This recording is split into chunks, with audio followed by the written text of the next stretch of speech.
Boa tarde, 1h33 no Acre. Eita, que o Lalá tá ligeiro, apresentando as formas como você pode acompanhar o Gazeta Entrevista pelo Instagram, pelo Facebook, pelo YouTube.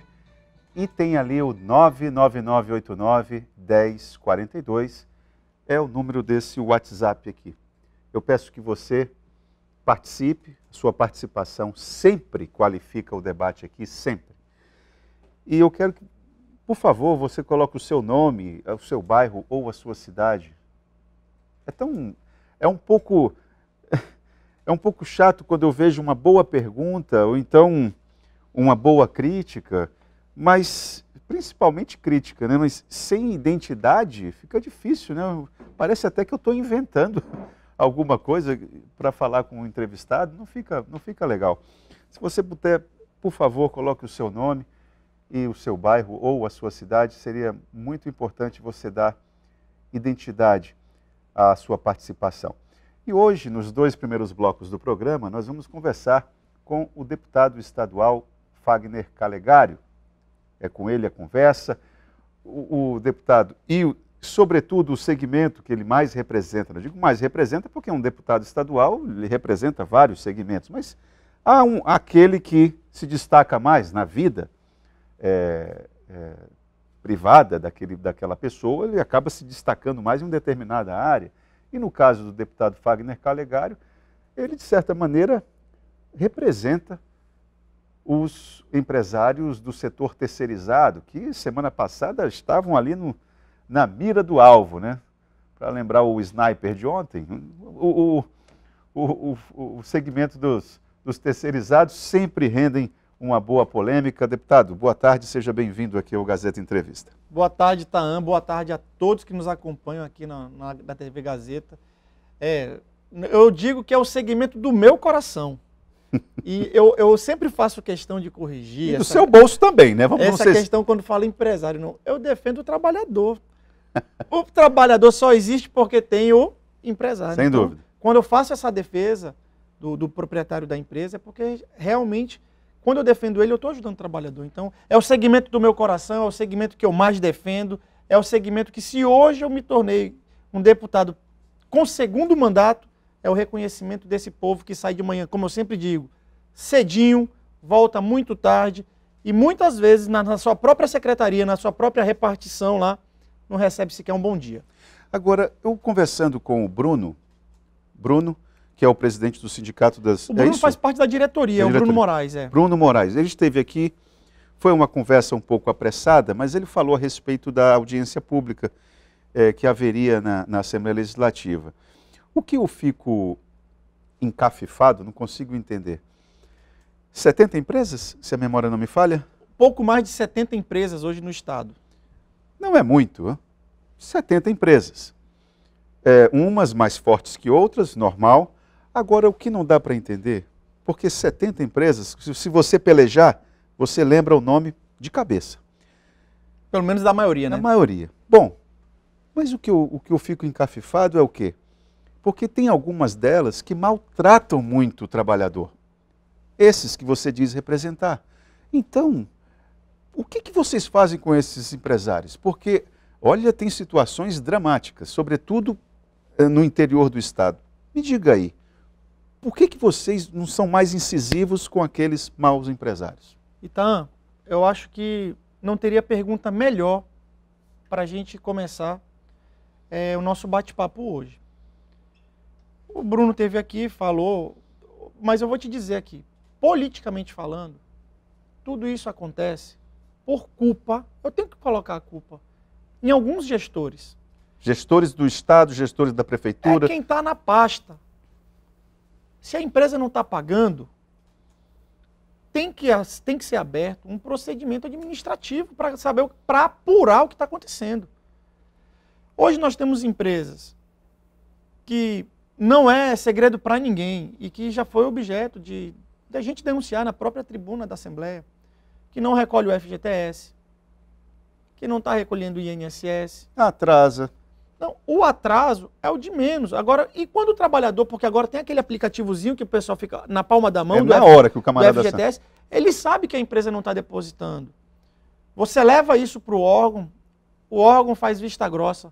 Mas ontem, na nossa audiência pública, tivemos a presença da Procuradora do Trabalho, a doutora Marielle, e ela relembrou de uma ação civil pública, salvo um engano, do ano de 2018, onde o Ministério Público do Trabalho apresentou para o governo do Estado aquilo que ela fala como boas práticas que a administração precisa adotar na contratação de uma empresa terceirizada. A fase do edital, a fase da qualificação econômica financeira da empresa, a fase de todos os documentos até chegar lá na assinatura do contrato. Porque existe um mito que o pessoal fala bem assim, a empresa tem que ter caixa para suportar até 3 meses sem repasse do governo. É mito, é? Claro que é mito. Ainda mais quando a gente fala dessas empresas, porque quando eu atraso, vamos fazer aqui, eu compro na sua loja, você me faz um crediário. Todo dia 10 eu tenho que ir lá pagar. Se eu pagar dia 11, automaticamente eu já estou pagando o quê? Juros. Quando o atraso acontece por parte da administração, o atraso injustificado, ele atrasou. A administração não paga com juros. Porque se o gestor pagar com juros, ele vai ter que prestar contas com o Tribunal de Contas. O mais grave hoje no nosso Estado, que quando a gente fala de ter que suportar 3 meses num eventual início de contrato, o mais grave hoje, Tam, é a gente falar que essas empresas estão aí suportando essas perdas financeiras ao longo de vários anos. Temos empresas que têm aí repactuações, que é o reajuste contratual, desde 2019. É normal hoje a gente entrar numa secretaria e termos 2 anos de repactuação atrasada, ou seja, 2021, 22 está sendo processado, já temos a nova convenção coletiva de 2023, ou seja, estamos falando de 4 anos. Então não dá para eu simplesmente virar e falar assim, ó, é da empresa, a empresa tem que pagar isso. A empresa pode pagar isso. Eu acho que a gente pode exigir isso das empresas a partir do momento que eu, administração pública, estou cumprindo o papel, né? Cumprindo esse papel, pagando, realinhando. Se eu tiver em dias, eu posso exigir o rigor da lei, entendeu? Agora, o que me preocupa e que a gente já conversou, e eu posso te afirmar a todos os telespectadores aqui da TV Gazeta, é que algumas empresas hoje não têm condições nenhuma de estarem prestando serviço para o governo do Estado. Não tem condições, não tem documento. Como é que essa relação se viabiliza? Se a empresa não tem... Aí é uma pergunta que a gente tem que fazer para os gestores, sabe? A gente precisa fazer isso. Isso já foi denunciado? Mais do que denunciado, eu acho que até chegar na fase da denúncia, cabe a conversa. Cabe a orientação, olha, cabe o apontamento, entendeu? Só que não adianta, todo dia, quando é início de mês, o Washington Aquino está aqui falando, empresa X, oh, vamos pagar a empresa Y. Mais uma. Não é aqui não. O Washington Aquino é da outra emissora. Você tá, olha lá. O Washington, né? Não tem problema, é um colega de trabalho. Sem Mas problema. assim, cobrando com razão, porque aquele trabalhador, aquela trabalhadora, trabalhou o mês inteirinho, pô, esperando chegar aquele dia. Pois é. Então, isso é um ponto que quem está te assistindo, e você está sendo assistido em várias cidades do interior, em que esse problema é muito vivo, não é? Inclusive nos pequenos mercados dos bairros, das cidades do interior, que esses trabalhadores terceirizados têm que dar a volta, como diz o Matuto, né, tem que dar o rodo no quarteirão para não passar em frente ao mercadinho onde ele deve. Então isso é muito comum. E isso enfraquece então, a tua retórica. Isso que você está falando é muito comum ainda no interior, aquela compra do caderninho. Do caderno, com certeza. Que o dono da mercearia, vou colocar assim, está esperando chegar ao final do mês para a tiazinha da limpeza ir lá pagar. Então, assim, não dá, olha, a gente tem cobrado, a gente tem conversado, eu quero... A gente que você fala, LEAC, governo? A gente que eu falo é sindicato, o sindicato tem conversado, e eu me incluo nessa conversa do ponto de vista político hoje, que acabam fazendo esse elo de ligação entre sindicato, O segmento até se fortaleceu na representatividade política. Sim, inclusive entrou mais um deputado agora do segmento. Pois é, eu queria saber de você o quê? Piorou? O governo piorou nisso também? Eu não estou falando que as gestões anteriores eram lindas e maravilhosas, mas eu estou querendo saber, piorou ou melhorou? Ó, o que eu posso dizer, assegurar que o que está acontecendo é que houve, nesse ano, começou a haver uma redução nos repasses do FPE. Isso acendeu o alerta, então eu acho que a gente tem que ser justo. Acendeu o alerta.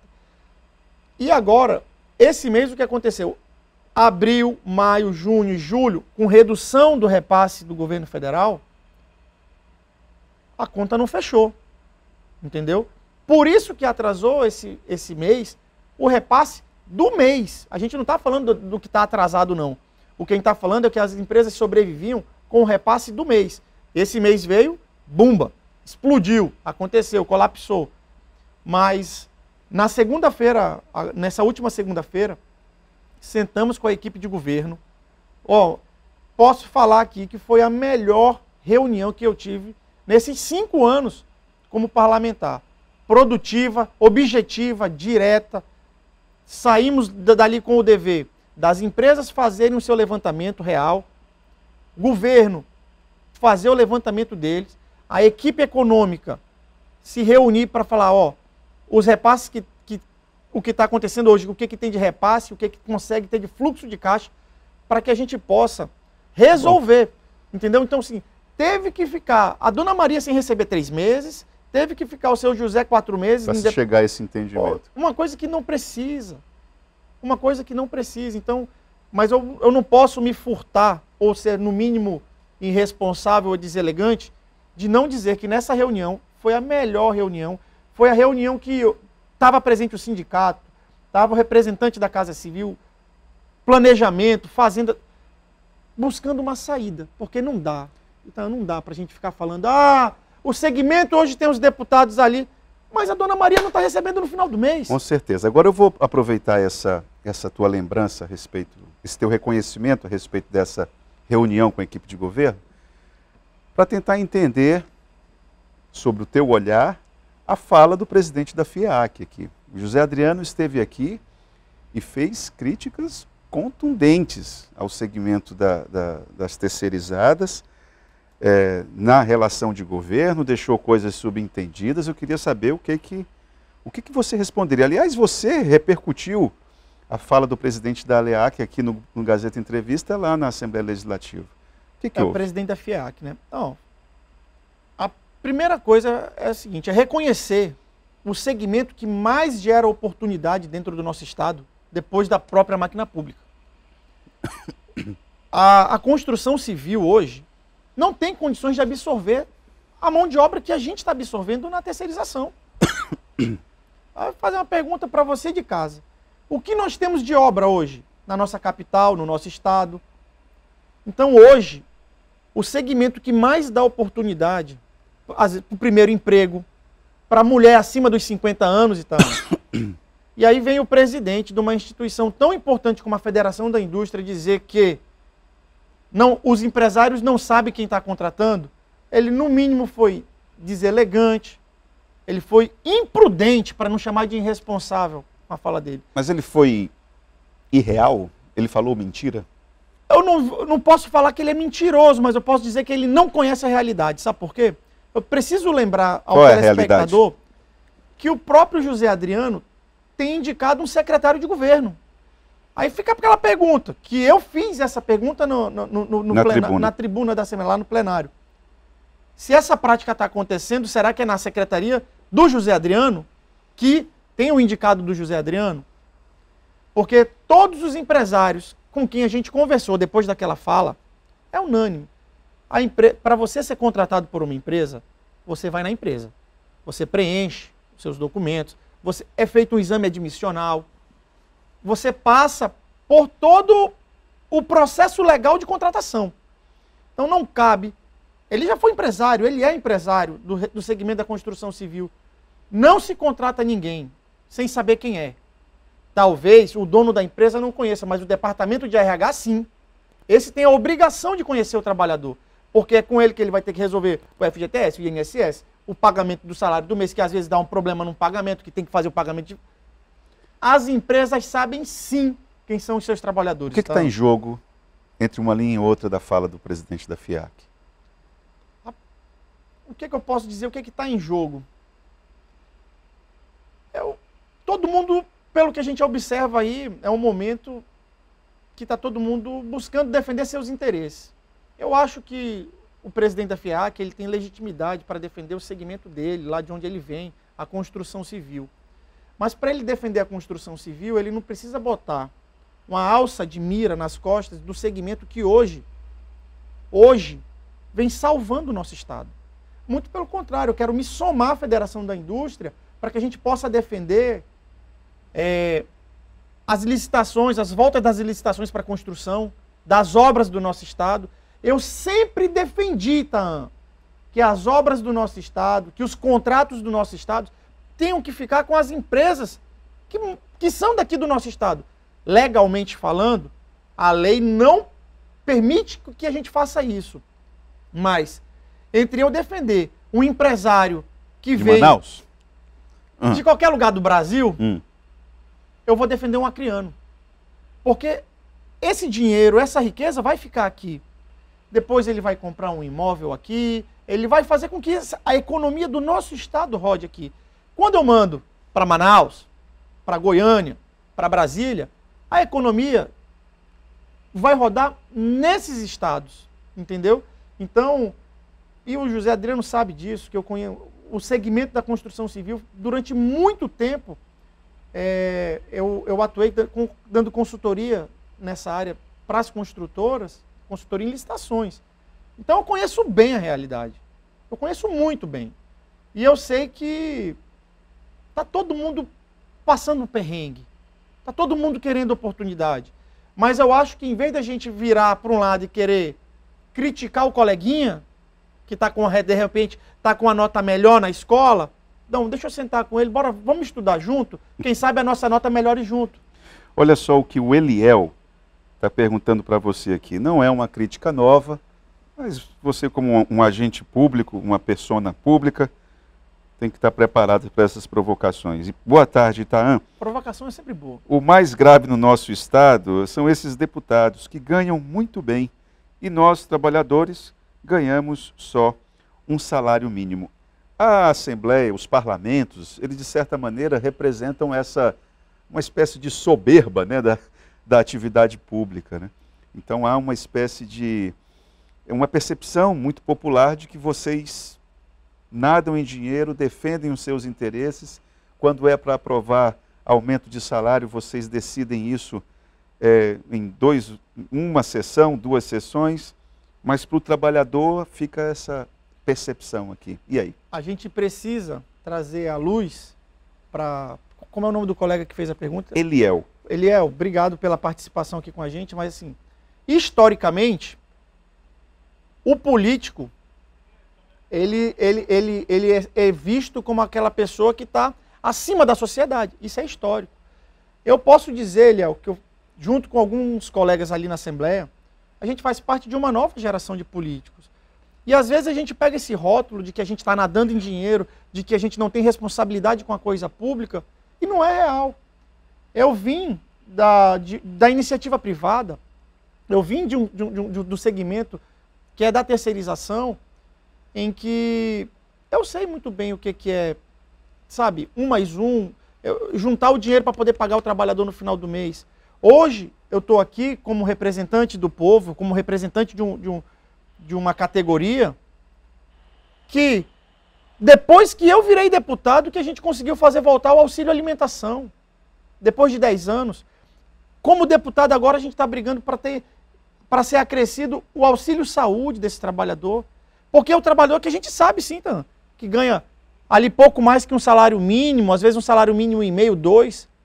Mas não dá para querer olhar para o lado e dizer o seguinte, todos os políticos são iguais. Eu não posso falar que todo mundo é igual, não dá para colocar todo mundo no mesmo balaio. Calegari, nós vamos fazer um intervalo agora. Tem aqui uma pergunta da Tatiana. Tatiana, eu vou fazer a tua pergunta após o intervalo, tá bom? Que eu já estou atrasado aqui para o intervalo. Vamos para o intervalo e já voltamos com Fagner Calegari no Gazeta Entrevista.